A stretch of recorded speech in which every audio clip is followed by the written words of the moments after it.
أعوذ بالله السميع العليم من الشيطان اللعين الرجيم. بسم الله الرحمن الرحيم. الحمد لله الذي هدانا لهذا وما كنا لنهتدي لولا أن هدانا الله. لقد جاءت رسل ربنا بالحق، ثم الصلاة والسلام والتحية والإكرام على سيدنا ومولانا ومولى الثقلين جد الحسن والحسين بالقاسم مصطفى محمد وعلى آله الطيبين الطاهرين المعصومين المنتخبين المظلومين، لا سيما ابن عمه غالب على كل غالب مولانا علي بن أبي طالب، وعلى صاحب الدعوات النبوية والصولة الحيدرية والعصمة الفاطمية والحلم الحسنية والشجاعة الحسينية والعبادة السجادية والمعاصر الباقرية والآثار الجعفرية والعلوم الكاظمية والحجج الرضوية والجود التقوية والنقاوة النقوية والحيبة العسكرية والغيبة الإلهية، صاحب العصر والزمان، إمام الإنس والجان، الحجة القائم المنتظر المهدي.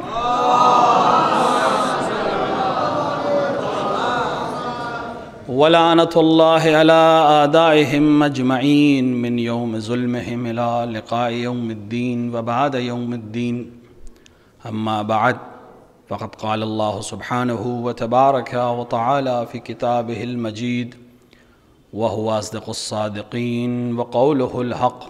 بسم الله الرحمن الرحيم. إنا أنزلناه في ليلة القدر وما أدراك ما ليلة القدر. صلوات پر محمد وآل محمد.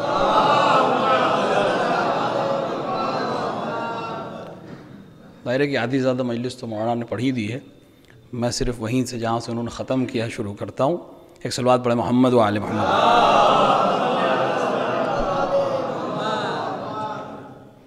سب سے پہلے آپ تمام حضرات کی خدمت میں اور آپ سب کی جانب سے صاحب عزا صاحب عصر اجل اللہ تعالی فرجہ الشریف کی خدمت میں ان کی جد ماجدہ کی شہادت کی تعزیت اور تسلیت پیش کرتے ہیں، اس امید کے ساتھ کہ وہ ہماری اس مجلس کو، ہمارے اس مختصر سے عرض تعزیت کو قبول فرمائیں، اور اس گزارش کے ساتھ کہ ہمیں دنیا اور آخرت میں اپنی جدہ کا عزادار محشور فرمائیں.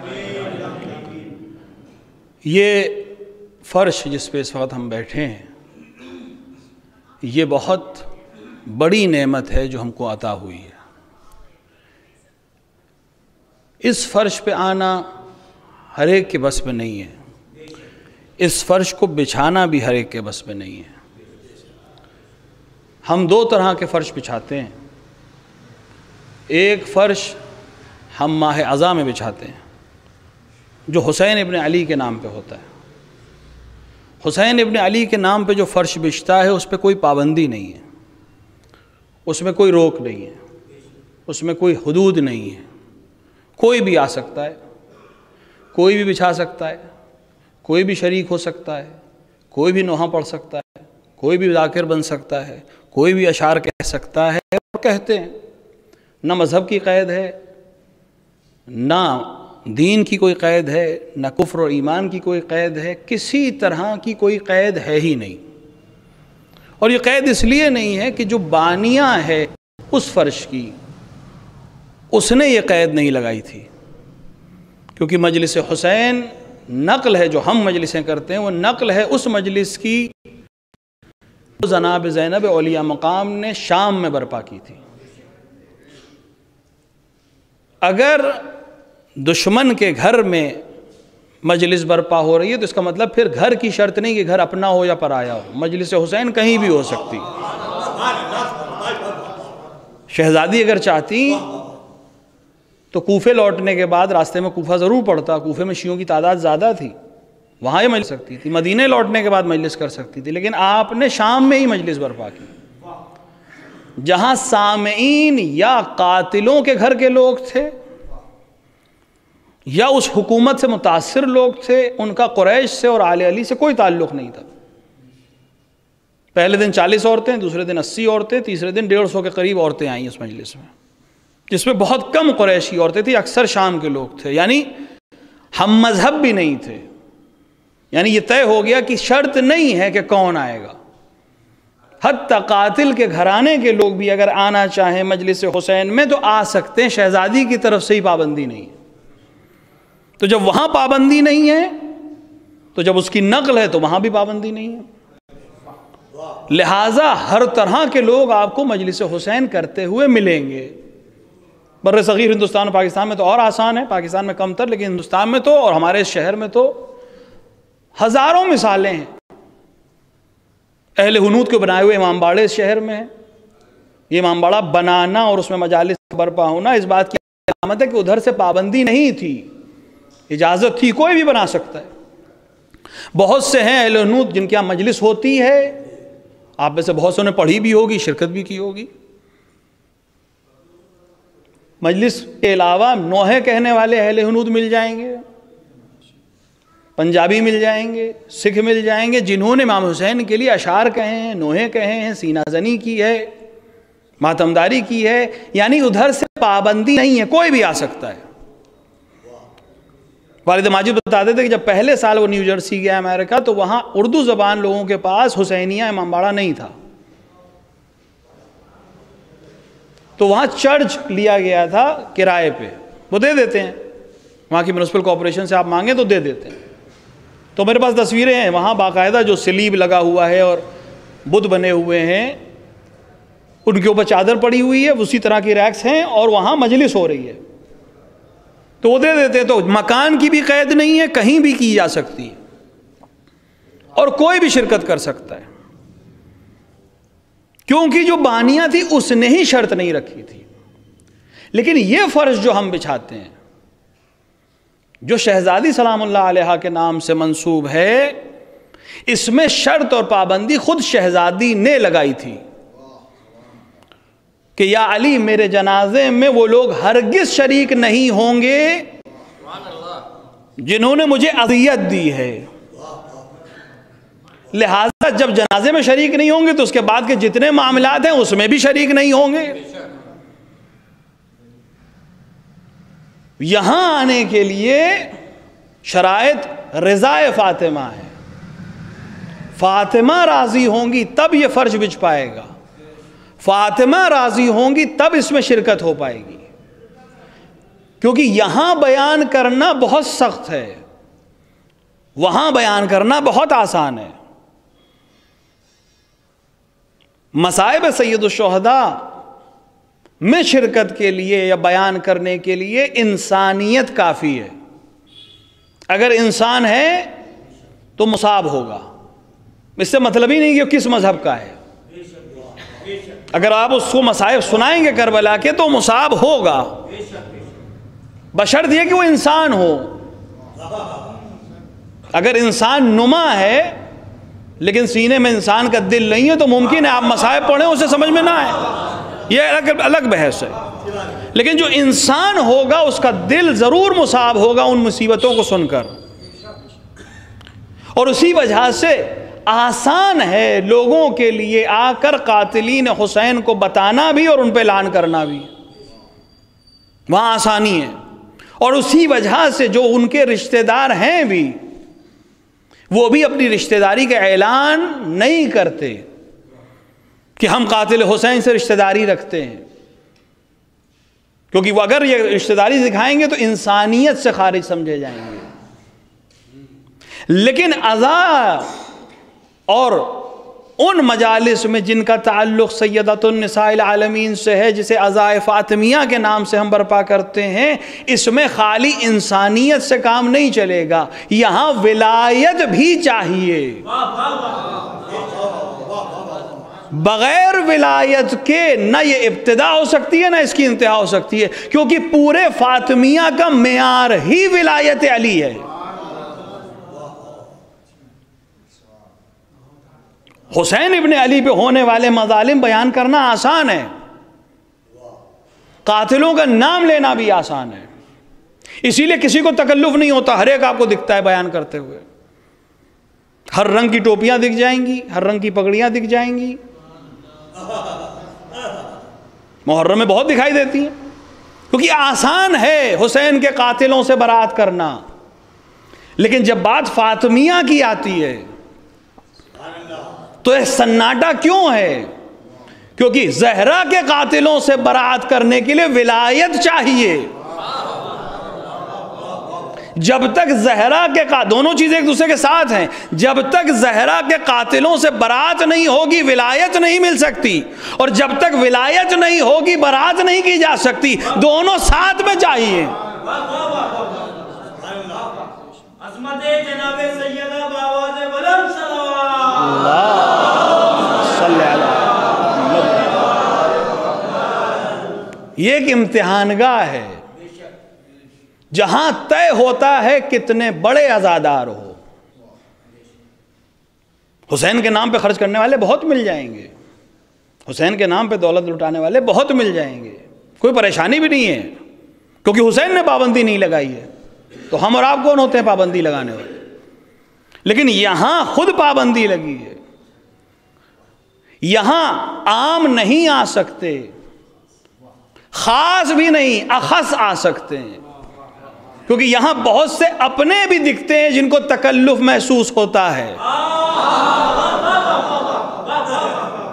یہاں طے ہوتا ہے، اس عزا کے ذریعے سے طے ہوگا کہ کتنے بڑے ولائی ہو۔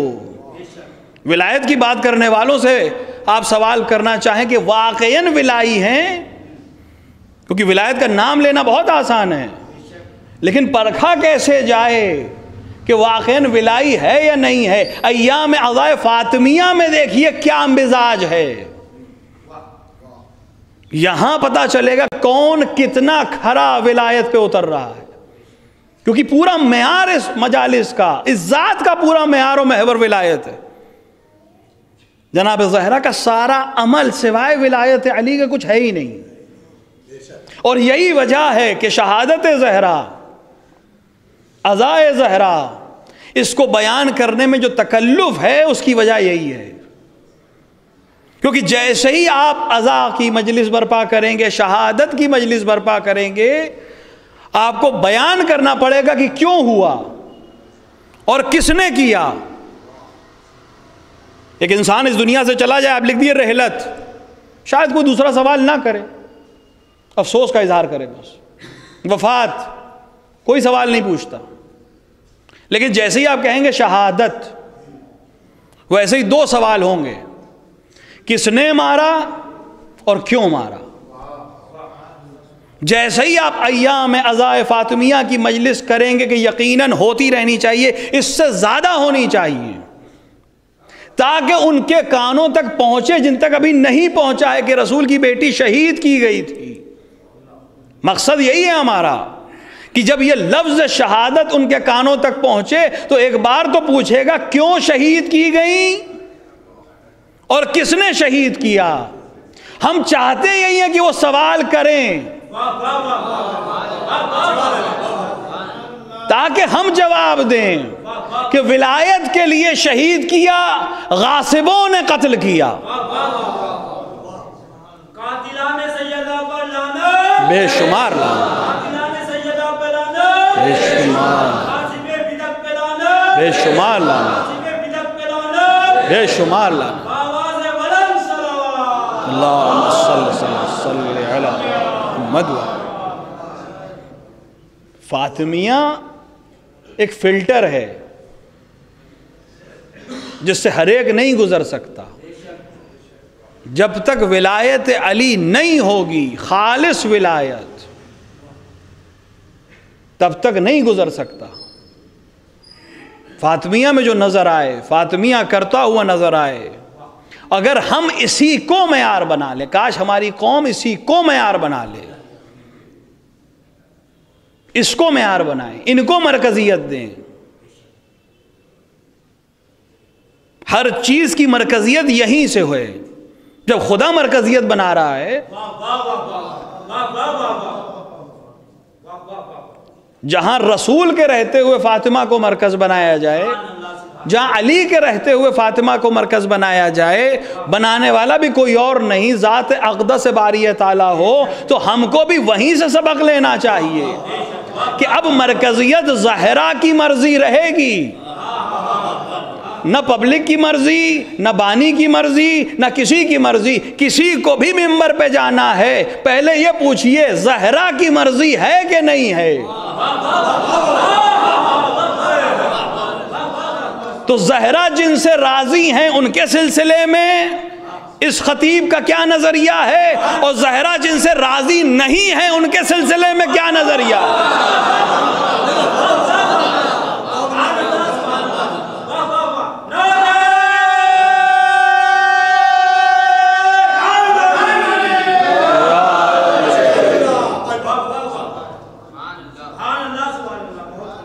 زہرا کے بیٹے کی مجلس پڑھوانی ہے تو اس سے زہرا تو کم سے کم راضی ہوں۔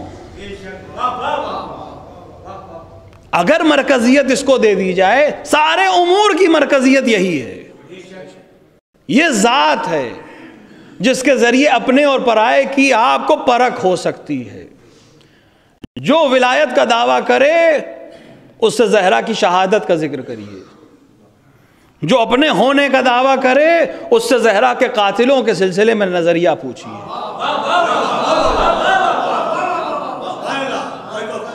کتنی عجیب بات ہے، ہمارے گھر کے کسی جھگڑے کو خدا نہ کردہ ہمارے گھر کی کسی ناموس سے کوئی کبھی گستاخی کرے تو عمر بھر کا بھائی چارہ ختم کر دیتے ہیں،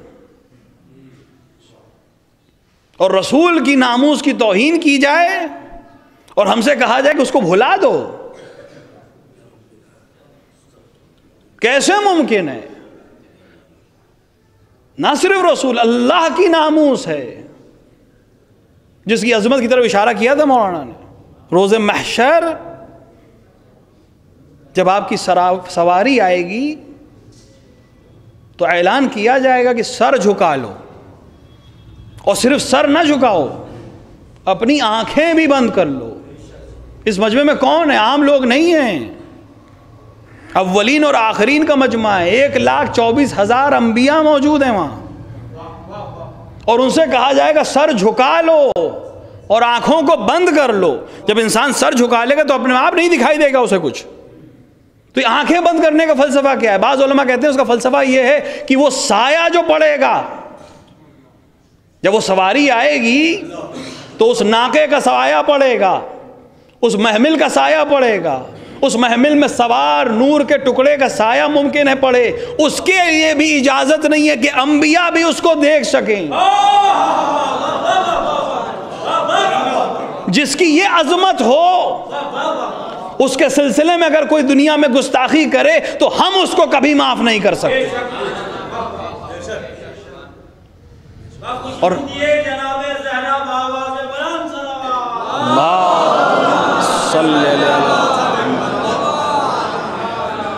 اور اس کے بعد خود رسول اکرم نے فرمایا، اور اس کے بعد سب سے پہلے بہشت میں میری بیٹی فاطمہ داخل ہوگی، سب سے پہلے، خود رسول اکرم سے بھی پہلے۔ اور یہاں ہم شیعوں کے لیے ایک نوید ہے کہ شہزادی سلام اللہ علیہ نے فرمایا، میں تب تک بہشت میں داخل نہیں ہوں گی جب تک اپنے ایک ایک چاہنے والے کو داخل نہ کر دوں۔ لہٰذا معیار اس ذات کو بنائیے، بہشت میں جانا ہے اس ذات کو بنائیے، ہر منکر اور نکیر کے سوالوں کا جواب دینا ہے اس ذات کو اپنا ہمراہی بنائیے، قبر میں تاریکی سے بچنا ہے اس نور کو اپنے ساتھ رکھیے، صراط پر سے گزرنا ہے اس نور کو اپنے ساتھ رکھیے۔ یہ وہ نور ہے جو علی کو توانائی دیتا ہے۔ روایت کہتی ہے کہ 3 یا 5 مرتبہ جناب زہرا دن میں 5 مرتبہ، بعض میں 3 بعض میں 5 اپنے نور کی تجلی کرتی تھی جو علی کو قوت دیتا تھا۔ آسان نہیں ہے یہ چیزیں۔ میں نے سورہ لیلۃ القدر کی پہلی آیت کی تلاوت کی کیونکہ جناب زہرا اور اس سورے میں بہت ربط ہیں، بہت سی سنخیت پائی جاتی ہے۔ سورہ قدر رمز ہے، لیلۃ القدر رمز ہے، راز ہے، خود قرآن کہہ رہا، اگلی آیت میں خود ہی کہہ رہا وما ادراک ما لیلۃ القدر، تم نہیں جان سکتے لیلۃ القدر کیا ہے۔ وہ تو صادق آل محمد نے کہا فاطمہ ہی لیلۃ القدر، فاطمہ لیلۃ القدر ہیں۔ جس نے فاطمہ کی معرفت حاصل کی گویا اس نے لیلۃ القدر کو درک کر لیا۔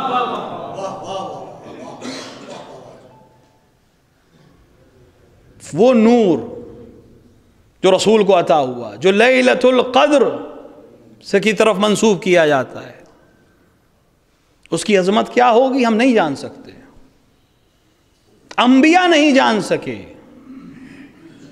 یہ انبیاء کے اندر جو مراتب پائے جاتے ہیں، سارے انبیاء برابر نہیں ہیں، نبوت میں برابر ہیں لیکن عہدوں میں برابر نہیں ہیں، ذمہ داریوں میں بھی برابر نہیں ہیں۔ بعض کو حکم ہی نہیں ہے تبلیغ کرنے کا، بعض صرف ایک گھر کے لیے ہیں، بعض صرف ایک گاؤں کے لیے ہیں، بعض ایک شہر و ایک قصبے کے لیے ہیں، بعض پوری کائنات کے لیے۔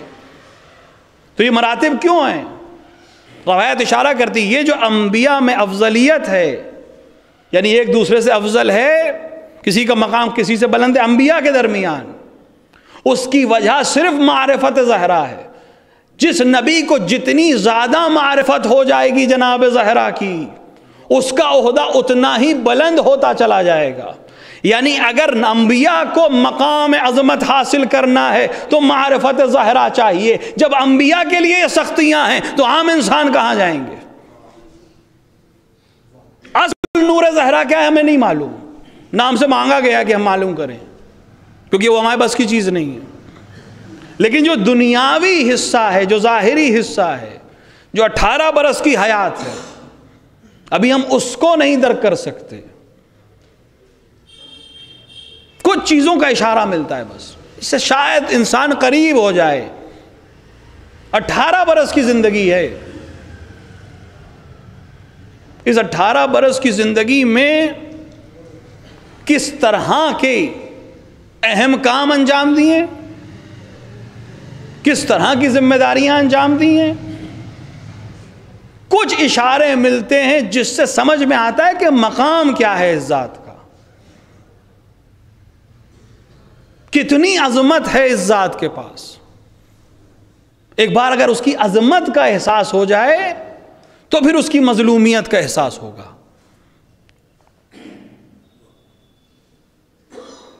ہم کیا جانیں اگر انبیاء عمل نہ کرتے، رسول اکرم نہ بتاتے۔ شیعہ سنی سب نے لکھا کہ جب بھی جناب زہرا تشریف لاتی تھی مسجد النبوی، رسول اکرم کھڑے ہو جاتے تھے۔ یہ آسان چیز نہیں ہے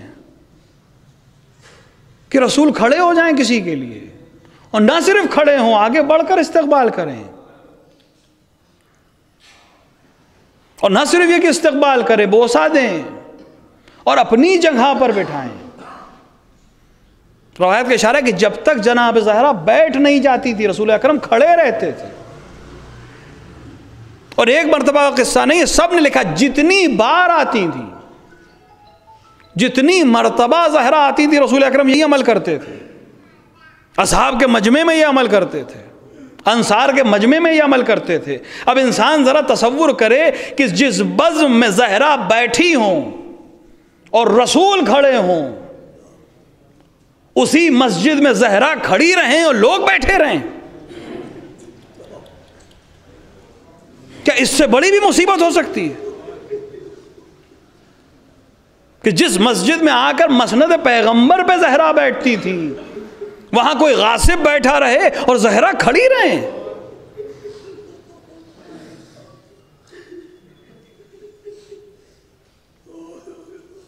رسول اکرم بتانا چاہ رہے ہیں کیا مقام ہے میری بیٹی کا، بیٹی کا مقام نہیں بتا رہے ہیں، بیٹی کا احترام نہیں کر رہے ہیں، کیونکہ اگر بیٹی کا احترام کر رہے ہوتے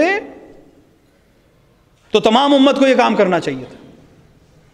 رسول کا عمل سنت ہے، اگر رسول بعنوان باپ بیٹی کے لیے کھڑے ہو رہے ہوتے تو جتنے اصحاب تھے ان کے عمل میں یہ ملتا کہ وہ اپنی بیٹی کے احترام میں کھڑے ہوئے۔ ایک سے ایک باپ بھی ہیں، ایک سے ایک بیٹیاں بھی ہیں۔ اگر ان بیٹیوں کا ذکر نہ کیا جائے جن کا کوئی احترام نہیں ہے، تب بھی کچھ بیٹیاں ہیں تاریخ میں جن کا احترام ہے. جو بیٹی باپ کی زینت ہے، علی جیسے باپ کی زینت ہے. کسی تاریخ میں نہیں ملتا کہ امیر المومنین نے کھڑے ہو کے زینب کبریٰ سلام اللہ علیہا کا استقبال کیا. اس کا مطلب علی جو پیغمبر شناس ہیں، علی جو وہی سنتے ہیں جو پیغمبر کو سنائی دیتا ہے، وہی دیکھتے ہیں جو پیغمبر کو دکھائی دیتا ہے، وہ جانتے تھے کہ یہ عمل باپ کا نہیں ہے، ورنہ علی بھی زینب کے احترام میں کھڑے ہوتے. علی کا عمل بتا رہا ہے کہ یہ عمل خاص ہے، یہ عمل خاص ہے. علی کون؟ علی کی عظمت کیا ہے؟ پیغمبر پہچنوا رہے ہیں. کسی جنگ سے لوٹے، پیغمبر کو خبر ہوئی، پیغمبر نے کہا چلو اپنے امیر کا استقبال کرو. شہر کے باہر حدود تک آئے، امیر المومنین اپنی سواری سے اتر گئے، پیغمبر نے سینے سے لگایا، ماتھے کو بوسہ دیا، اور اس کے بعد ایک جملہ فرمایا کہ یا علی، اگر مجھے خوف نہ ہوتا کہ لوگ تمہارے سلسلے میں ویسے ہی گمراہ ہو جائیں گے جیسے نصارہ عیسیٰ ابن مریم کے سلسلے میں گمراہ ہوئے، تو میں تمہارے وہ فضائل بیان کرتا کہ لوگ تمہارے قدموں کی خاک کو تبرک سمجھ کے گھر لے جاتے. تو دو چیزیں واضح ہو گئیں اس حدیث سے کہ ہم جسے فضائل علی سمجھ رہے ہیں آج تک، وہ فضائل علی ہے ہی نہیں، کیونکہ پیغمبر کہہ رہے ہیں بیان کرتا، یعنی کیے ہی نہیں. فضائل علی تو بیان ہوئے ہی نہیں. ہم جسے فضیلت سمجھ رہے ہیں وہ اپنے معیار سے سمجھ رہے ہیں. پیغمبر جسے فضیلت کہتے ہیں وہ تو بیان ہوئی ہی نہیں ہے ابھی. اور دوسری بات یہ ہے کہ جو چیز علی سے منسوب ہو جائے، حق یہ ہے کہ وہ تبرک بن جائے. پیغمبر استقبال کرتے نظر آتے ہیں، پیغمبر شب ہجرت میں اپنے بستر پہ سلاتے ہوئے نظر آئیں گے، میدان غدیر میں بلند کرتے ہوئے نظر آئیں گے، لیکن کسی تاریخ میں نہیں ملتا کہ پیغمبر نے علی کو اپنی جگہ پہ بٹھایا ہو. علی کو کبھی پیغمبر نے اپنی جگہ پہ نہیں بٹھایا. لیکن زہرا جب بھی آتی تھی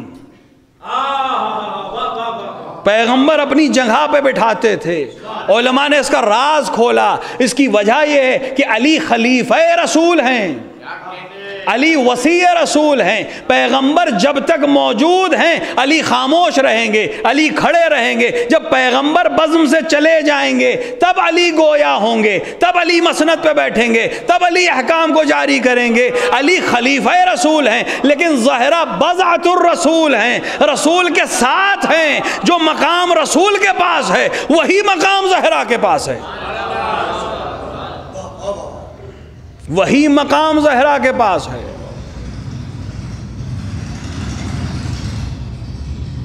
یعنی پیغمبر ایک باپ کی حیثیت سے بیٹی کے لیے نہیں کھڑے ہو رہے ہیں. رسالت جزو رسالت کے لیے کھڑی ہو رہی ہے، نبوت جزو نبوت کے لیے کھڑی ہو رہی ہے. زہرا بالکل اس حکم میں شامل ہے جو پیغمبر کا حکم ہے. یہ بات یہیں پہ ختم نہیں ہو جائے گی، یہ بات بہت دور تک جائے گی. زہرا کا حکم رسول کا حکم ہے. صحابی رسول کا عمل بتا رہا ہے. بلال حبشی مؤذن رسول،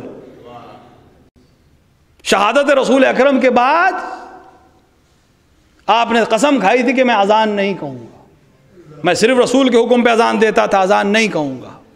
چلے گئے مدینہ چھوڑ کے. کچھ دن بعد آئے، جناب زہرا کو خبر ہوئی کہ بلال آئے، بیماری کا زمانہ ہے جناب زہرا کی. آپ نے کہا بلال سے کہو گلدستہ اذان پر جائیں، اذان کہیں. کیا جناب زہرا کو فقہ نہیں معلوم تھی؟ کیا صحابی رسول کو قسم کا حکم نہیں معلوم تھا؟ لیکن بلال نے کوئی جواب نہیں دیا، سیدھے گلدستہ اذان پہ گئے، کہا اللہ اکبر۔ یہ عمل بتا رہا ہے صحابی رسول کا کہ وہ jانتے تھے میں قسم نہیں توڑ رہا ہوں، حکم رسول سے ہی اذان دے رہا ہوں۔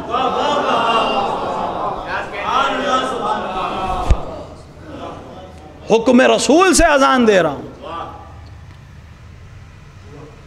زہرا کا عمل رسول کا عمل ہے، زہرا کی بات رسول کی بات ہے، تو پھر اگر اس نتیجہ یہ ہے تو پھر ہر چیز کا نتیجہ یہی ہوگا۔ پس اگر زہرا کچھ کہہ دیں تو نہ بھی ہو تو ہو جائے گا۔ اگر مسلمان ہے اور اس سے رسول کہیں کہ یہ میرا ہے، تو کس مسلمان میں جرأت ہے کہ وہ رسول سے کہہ دے کہ سند لے کے آئیے؟ جیسے ہی رسول نے کہا میرا ہے، اس کے ایمان کے باقی رہنے کے لیے ضروری ہے کہ وہ رسول کو دے دے کہ ہاں آپ کا ہے، اس کو سند کی ضرورت نہیں ہے۔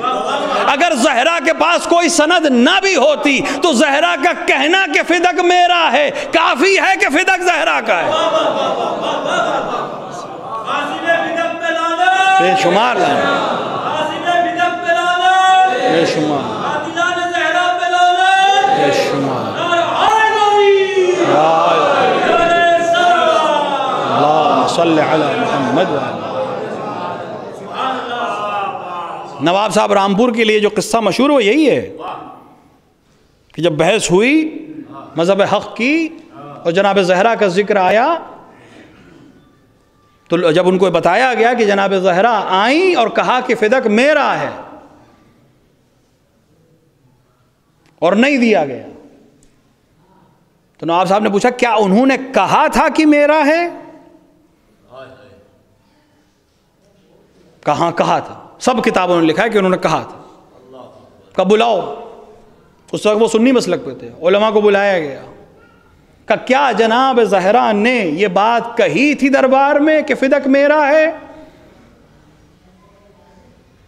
کہاں وہ کہا تھا لیکن وہ مصلحت اور وہ ضرورت اور وہ حدیث، اس کی بات تو بعد میں ہوگی، سند کی بات بعد میں ہوگی، گواہ کی بات بعد میں ہوگی، صرف اتنا بتاؤ کہ جناب زہرا نے کہا تھا کہ میرا ہے یا نہیں؟ کہاں یہ کہا تھا کہ میں والی رامپور اس کرسی پہ بیٹھا ہوں، یہ حکومت میری ہے، اگر رسول اکرم اس وقت آ جائیں اور مجھ سے کہیں کہ کرسی سے اترو، یہ حکومت میری ہے، تو اگر میں مسلمان ہوں تو تقاضا یہ ہے کہ میں کرسی سے اور مسند سے اتر آؤں، غلاموں کی طرح کھڑا ہو جاؤں کہ یا رسول اللہ آپ کی ہے، اور اگر رسول کی جگہ جناب زہرا آ کر یہی حکم دیں تو میں یہی عمل کروں گا۔ اگر زہرا نے کوئی گواہ نہ بھی پیش کیا ہوتا، یہ کہنا کہ میری ہے مسلمانوں کو دے دینا چاہیے تھا کہ زہرا رسول کے حکم میں ہے۔ یہ تو بات کا مرحلہ ہے، کہہ دینا زہرا کا کافی ہے۔ جس کو کائنات کے اوپر ولایت حاصل ہو، اس کے لیے کچھ املاک کی ولایت کیا چیز ہے؟ آج ایک حاکم شرعی کے پاس اس سے زیادہ ولایت ہے۔ ولایت فقیہ جو بنائی ہے، اتنی بحث ہوتی ہے ولایت فقیہ پر، الزامات کی تراشی ہوتی ہے ولایت فقیہ پر۔ یہ کیا ہے ولایت فقیہ؟ اس کی عظمت کیا ہے؟ اس کی اہمیت کیا ہے؟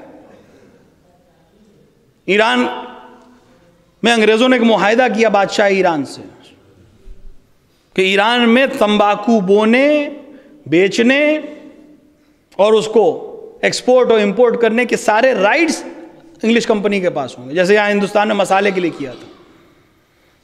بادشاہ نے سائن کر دیا۔ یہ خبر اس وقت کے مرجع مجدد شیرازی، مرجع شیرازی، یعنی مرجع علی قدس حضرت آیت اللہ علامہ سے صادق شیرازی کے جد، اس وقت سامرہ میں حوزہ تھا، ان تک پہنچی۔ انہوں نے ایک فتویٰ دیا جو عربی و فارسی کی مکس عبارت ہے کہ آج کے دن سے تمباکو کا استعمال اور تمباکو کو بونا اور اس کو بیچنا امام زمانہ سے جنگ کے حکم میں۔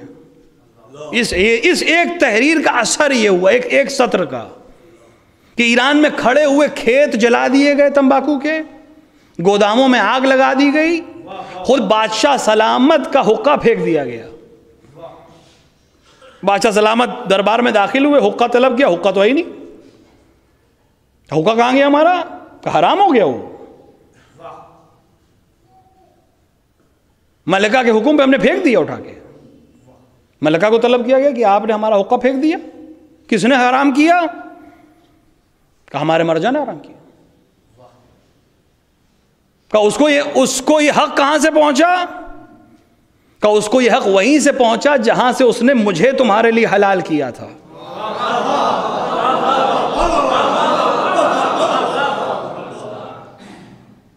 یہ ہے جب ایک مرجع کے پاس جو عام انسانوں کے ساتھ زندگی گزار رہا ہے, عام انسان ہے, علم اور کسب کے ذریعے پہنچا ہے, اتنی ولایت ہے کہ وہ حلال کو حرام میں تبدیل کر سکتا ہے, حرام کو کسی کے لیے حلال کر سکتا ہے. تو جس کی وجہ سے اس کے پاس یہ ولایت ہے, ان کے پاس یہ ولایت کہاں سے, اپنے وقت کے امام کے وجہ سے.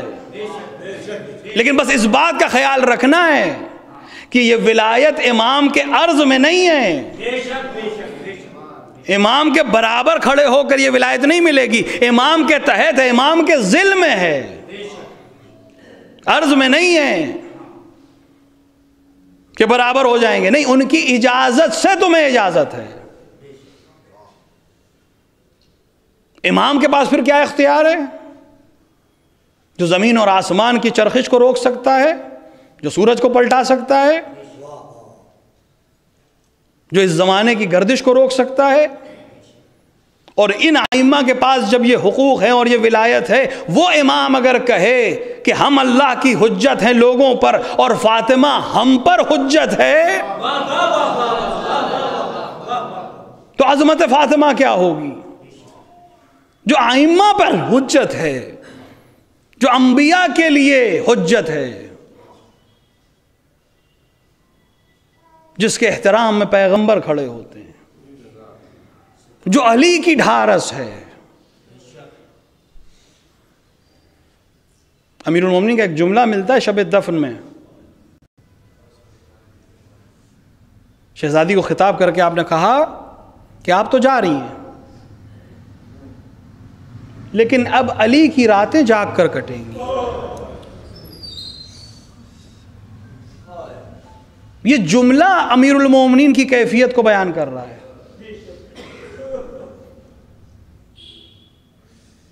کیونکہ علی کس کرب میں ہیں, بعد رسول علی کس کرب سے گزر رہے ہیں. دیکھیں, جسم پہ جو چوٹ لگتی ہے وہ بھر جاتی ہے, لیکن جو چوٹ دل پہ لگتی ہے, جو روح پہ لگتی ہے, آپ ذرا تصور کریں, ہم تو مصائب علی سمجھ ہی نہیں سکتے. جس مدینے میں وہ لشکر کے سالار ہیں, جس مدینے میں وہ علمدار رسول ہیں, جس مدینے میں لوگوں نے ان کی کمان میں رہ کے جنگیں جیتی ہیں, اس مدینے میں اب علی جب گزرتے ہیں تو نہ صرف یہ کہ لوگ سلام نہیں کرتے, علی کو جواب سلام نہیں دیتے. کس کرب سے امیر المومنین گزرتے ہیں. مسجد میں اذیت ہے, بازار میں اذیت ہے, محلے میں اذیت ہے. اس اذیت کے بعد جب گھر میں داخل ہوتے ہیں تو جس ذات کی وجہ سے علی کو سکون ملتا ہے وہ زہرا ہے. اس تمام کرب کے بعد علی کو جو سکون ملتا ہے وہ زہرا مرضیہ ہیں. علی یہی کہہ رہے کہ آپ جا رہی ہیں, اب علی کی رات جاگ کر کٹے گی, کیونکہ اب علی کو سکون دینے والا نور گھر میں نہیں ہے. 30 برس علی جانتے ہیں مجھے اب اسی طرح گزارنا ہے. وہ سکون جو زہرا کی وجہ سے میرے گھر میں تھا وہ نہیں آئے گا.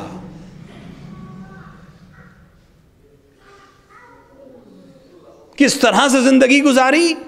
خود امیر المومنین کہہ رہے ہیں میں نے کبھی زہرا پر غصہ نہیں کیا اور زہرا نے مجھے کبھی پریشان نہیں کیا.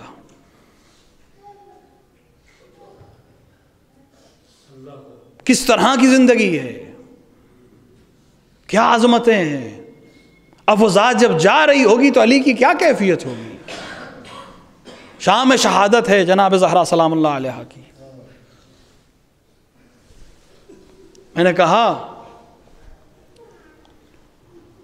جناب زہرا کو شب قدر سے منسوب کیا گیا ہے. بہت سی مماثلت ہے. جس طرح شب قدر کس رات ہے ہمیں نہیں معلوم، زہرا کب شہید ہوئی ہمیں نہیں معلوم. 19 روایتیں ہیں ہمارے پاس. بعد شہادت رسول 40 دن سے لے کر 8 مہینے تک کی روایات ہیں. 19 روایتیں ہیں شیعہ اور سنی علماء کی کتابوں میں جناب زہرا کی تاریخ شہادت کے لیے، جن میں سے 2 روایتوں پہ ہم تکریم بھی کرتے ہیں اور تعظیم کرتے ہیں، یعنی 75 دن کی روایت اور 95 دن کی روایت. 75 دن کی روایت کے لحاظ سے 13 جمادی الاولیٰ اور 95 دن کی روایت کے لحاظ سے 3 جمادی الثانیہ، جس کی تاریخ کو آج ہم منا رہے ہیں. یہ تکریم ہے، تعظیم ہے، لیکن ہمیں معلوم نہیں ہے کہ کس دن شہید ہوئی.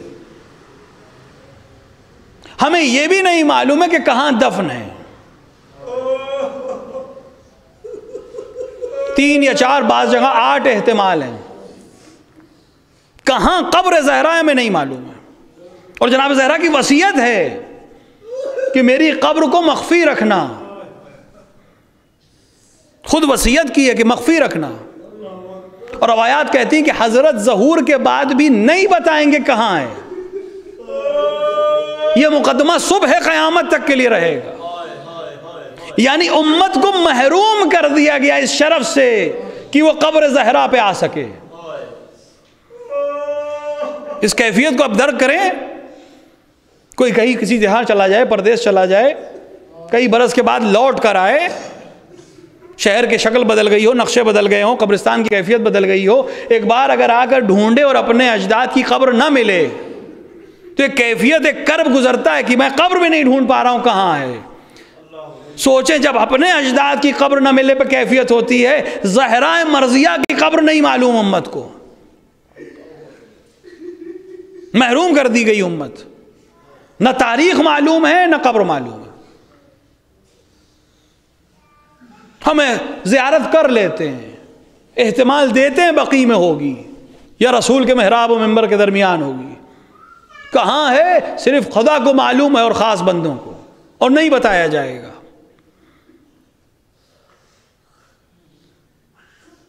اس شہزادی کے مصائب کیا پڑھے جائیں جس کے اوپر اس طرح سے مصیبت گرائی گئی اور ڈھائی گئی. ہمیں اندازہ نہیں ہو سکتا. لیکن جناب زینب اولیاء مقام کے مصائب کو ایک بار انسان سوچے.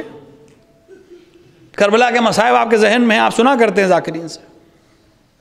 جناب زینب پر کیا کیا گزری. ایک دن میں پورا گھر تراش کر دیا گیا. بھائی کے سر کو تن سے جدا کر دیا گیا. بھائی کے سر کو نو کے سنا پہ چڑھایا گیا. بھائی کے لاشے کو پامال کیا گیا. اور بات یہی پہ تمام نہیں ہوئی، خیموں میں آگ لگائی گئی. اور اس کے بعد زینب اور بنی ہاشم کو گرفتار کیا گیا. تاریخ بنی ہاشم میں جو خاتون گرفتار ہوئی وہ جناب زینب. تاریخ بنی ہاشم میں کوئی اسیر نہیں ہے. جناب زینب کو اسیر کیا گیا، بازاروں میں تشہیر کی گئی، دربار میں پیش کیا گیا. لیکن پوری تاریخ مصائب میں ہم کو نہیں ملتا کہ جناب زینب نے کہا ہو اے بھیا آپ کے جانے کے بعد وہ مصائب پڑھے کہ اگر دن پہ پڑھتے تو رات میں تبدیل ہو جاتے. زینب جیسی صابرہ کی ماں، اس پر کیا مصیبت پڑی تھی کہ وہ بار بار کہتی تھی بابا آپ کے جانے کے بعد وہ مصائب ڈھائے گئے کہ اگر روشن دن پہ پڑھتے تو وہ تاریک رات میں تبدیل ہو جاتی. اور اس کی وجہ یہی ہے کہ جسمانی اذیت تو اپنی جگہ پر ہے، روحانی اذیت زہرا کو زیادہ دی گئی ہے. جناب زہرا کے دروازے پر رسول اکرم اہل سنت کی روایت کے لحاظ سے بھی 6 مہینے تک ہر دن نماز صبح کے وقت، ہر صبح کم سے کم 6 مہینے تک رسول اکرم آ کر اس دروازے پہ کہتے تھے السلام علیکم یا اہل بیت النبوہ، الصلاۃ الصلاۃ الصلاۃ۔ جس دروازے پر رسول سلامتی کے ساتھ صبح آتے ہوں، اس دروازے پہ آ کر اگر کوئی لعین یہ کہے کہ گھر کے مکین باہر نکلیں ورنہ میں اس گھر کو جلا دوں گا، اگر وہ نہ بھی جلاتا تو یہ جملہ اذیت کے لیے کافی ہے۔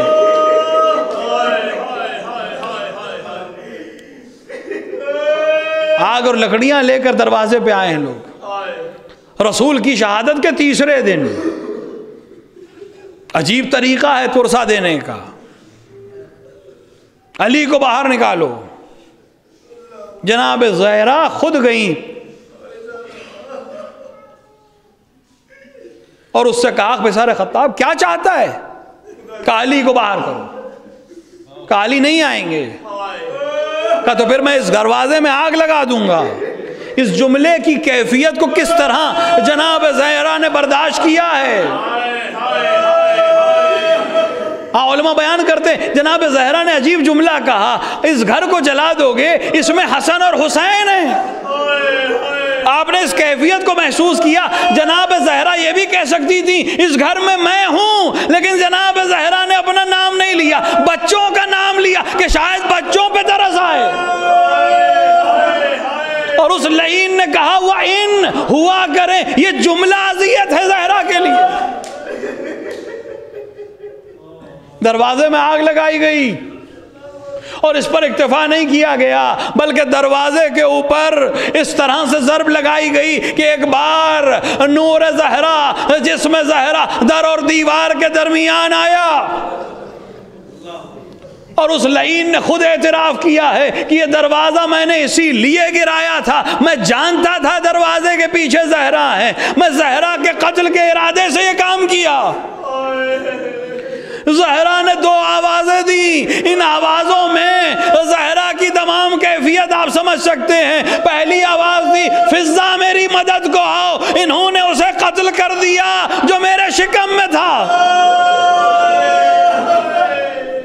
اور دوسری آواز زہرا کی مظلومیت کو بیان کرتی ہے، پوری دنیا درد میں علی کو پکارتی ہے، مشکل میں علی کو پکارتی ہے، علی موجود تھے لیکن زہرا نے علی کو نہیں پکارا، یا مہدی۔ زہرا جانتی تھی علی شرمندہ ہوں گے، میں مدد کو پکاروں اور علی نہ آئے۔ زہرا کو غشایا، لوگ گھر میں داخل ہوئے، علی کے گلے میں رسن ڈالی گئی، علی کو لے جانے لگے۔ میں ایک سوال پوچھوں گا، جب علی کو لے جا رہے تھے تو کیا علی کی نظر زہرا پہ نہ پڑی ہوگی؟ ارے زمانے کا مشکل کشا علی، فاتح خیبر علی، کس طرح علی نے برداشت کیا زہرا کا جسم نازنی در و دیوار کے درمیان، غش کے عالم میں علی صبر کی انتہا پر علی کو لے کے چلے گئے۔ زہرا کو افاقہ ہوا، اٹھتے ہی پہلا سوال این ابن عم، این ابو الحسن، ابو الحسن کہاں ہیں؟ علی کہاں ہیں؟ لوگوں نے جواب دیا، ظاہراً جناب فضہ نے جواب دیا کہ ابو الحسن کو تو گرفتار کر کے لے گئے۔ اس کرب میں، اس کیفیت میں اپنی چادر کو سنبھالا، ٹوٹی ہوئی پسلیوں کو سنبھالا، ایک بار گھسا کا سہارا لیا، در سے باہر گئی۔ عجیب منظر دیکھا، علی کے گلے میں رسن ہے، لوگ اپنی طرف کھینچ رہے ہیں۔ ایک بار زہرا نے اپنے ہاتھ کو آگے بڑھایا، علی کے پٹکے میں اپنا ہاتھ دیا اور چاہتی ہیں علی کو اپنی طرف کھینچ لیں۔ اس لعین نے حکم دیا، ایک کوڑا ہوا میں بلند ہوا، تازیانہ بازو زہرا پہ لگا اور اس طرح سے تازیانہ لگایا۔ ایک بار زہرا کا ہاتھ چل ہوا، علی کی گرفت باہر نکلی، زہرا نے کچھ آواز دی، ایک بار آواز دی علی کو چھوڑ دو ورنہ میں بالوں کو پریشان کر دوں۔ اجرکم اللہ، خدا ان آوازوں پہ رحمت نازل کرے۔ ہم سال بھر حسین کا پرسہ زہرا کو دیتے ہیں، آج وقت کے امام کو ان کی جدہ کا پرسہ دینا ہے۔ ہاں اس وقت علی نے کہا تھا کوئی بلند آواز سے گریہ نہ کرے، لیکن آج کوئی پابندی نہیں ہے۔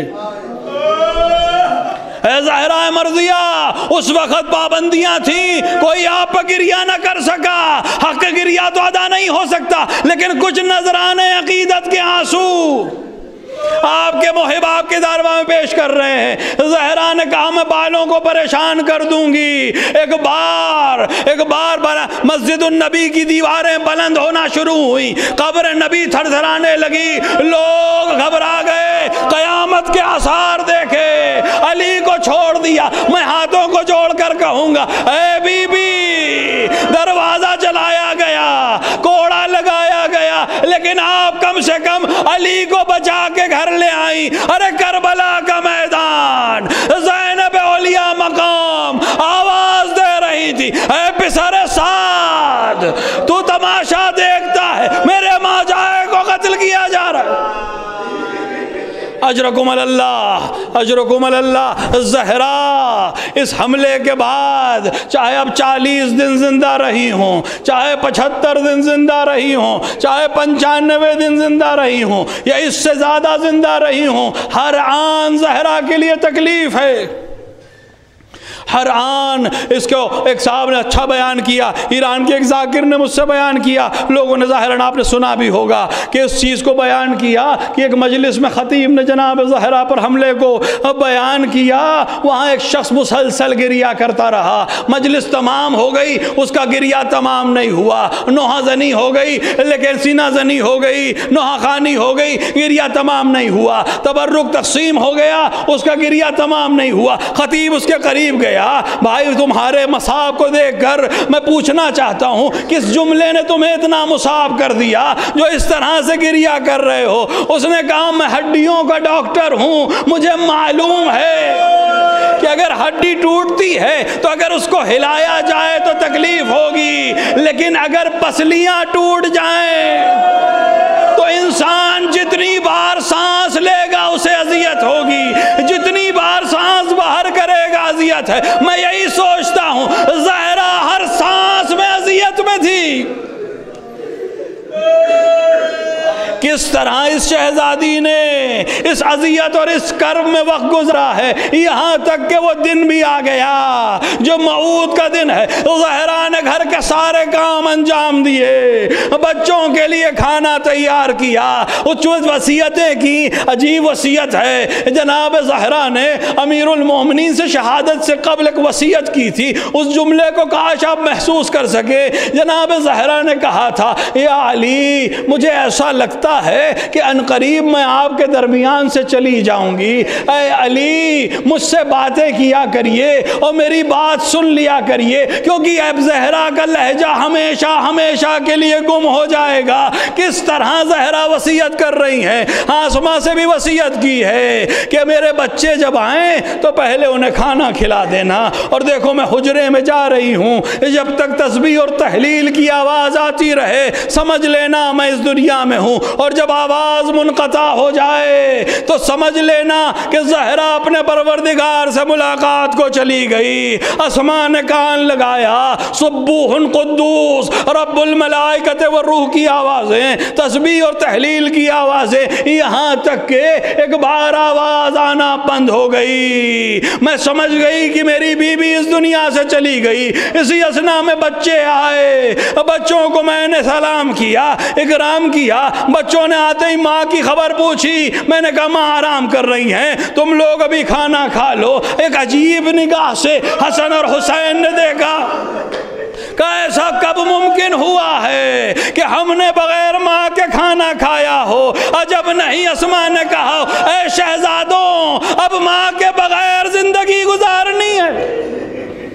شہزادوں کو خبر ہوئی، کس طرح مسجد میں گئے اس کیفیت کو کوئی نہیں سمجھ سکتا، لیکن علی نے دونوں شہزادوں کو آتے دیکھا، ابا گری ہوئی ہے، امامے اترے ہوئے ہیں۔ ایک بار علی سمجھ گئے شہزادے کیا خبر لے کے آ رہے ہیں۔ روایت کہتی کہتی علی کھڑے ہوئے اور ایک بار زمین پہ گر گئے.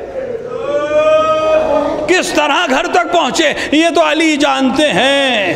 اور علی کو اب وصیتوں پہ عمل کرنا ہے. میں نے مجلس تمام کر دی. شب شام شہادت جناب زہرا، اس عزاداری کو مولا قبول کریں، شہزادی قبول کریں. ہمارے درمیان جو حاجت مند ہیں ان کی حاجتوں کو پورا کریں. اس قوم کو، اپنے محبوں کو ہر بلا سے محفوظ رکھیں شہزادی. انہی کے سائے میں ہم پروان چڑھ سکتے ہیں، انہی کے سائے میں ہم رہ سکتے ہیں. ان کے حق میں ہم کیا کر سکتے ہیں سوائے یہ کہ کچھ آنسو بہا دیے جائیں. ہاں شہزادی کی وصیت پہ عمل ہو رہا ہے. روایت کہتی ہے کہ ظاہراً سلمان سے روایت ہے کہ نصف شب تھی کہ دروازے پہ کسی نے دق الباب کیا.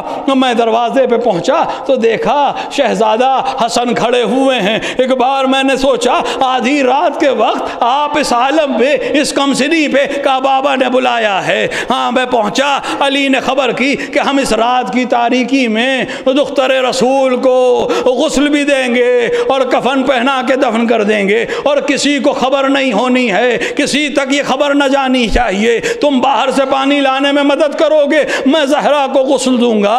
سلمان کی روایت ہے کہ ہمیں حکم تھا کہ کوئی بلند آواز سے گریہ نہیں کرے گا، کوئی نالا نہیں کرے گا، کوئی بکا نہیں کرے گا. ہم خاموشی سے گریہ کر رہے تھے. لیکن اسی شب میں اثناء غسل ایک بار علی کی چیخ گونجی، ایک بار علی کی آواز بلند ہوئی. مجھ سے میں نے اس وقت تو نہ پوچھا، لیکن بعد کچھ دنوں کے میں نے پوچھا، اے علی، اے صابروں کے امام علی، اے فاتح خیبر علی، آپ نے ہمیں منع کیا تھا، اس رات ایسا کیا ہوا جو آپ صبر نہ کر سکے؟